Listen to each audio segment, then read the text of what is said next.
एक छोटे से गांव में एक गरीब किसान रहता था जिसका नाम अहमद था। अहमद के पास न कोई जमीन थी, न माल मवेशी, न ही ज्यादा कपड़े।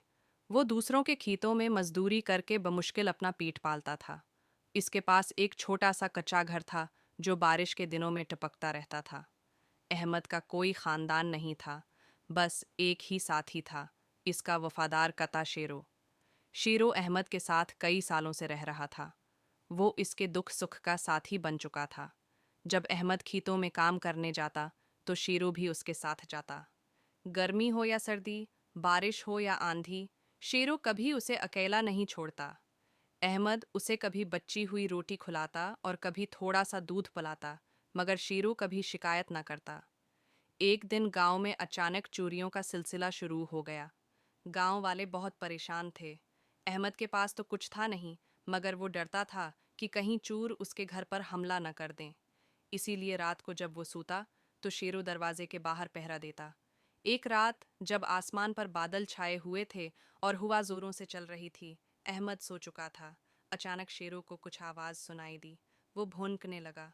दो चोर आहिस्ता आहिस्ता अहमद के घर की तरफ बढ़ रहे थे। उनके हाथों में लाठियां थीं और उनकी नज़रें अहमद के पुराने बर्तनों पर थीं जो वो बीच कर पैसे बनाना चाहते थे। जैसे ही वो दरवाजे के करीब पहुंचे, शेरू ने ज़ोरदार आवाज़ में भूनकना शुरू किया। चौर डर गए, मगर फिर भी हिम्मत करके आगे बढ़े। एक चौर ने शेरू पर लाठी मारी, मगर वो पीछे नहीं हटा। वो इन पर झपट पड़ा।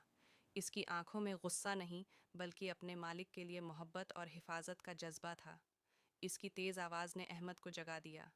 अहमद ने जल्दी से चिराग जलाया और बाहर भागा। उसने देखा कि शेरू दोनों चोरों से लड़ रहा है।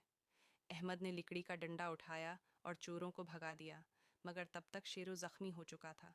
अहमद ने उसे गोद में उठाया, उसके जख्म साफ किए और पानी पिलाया।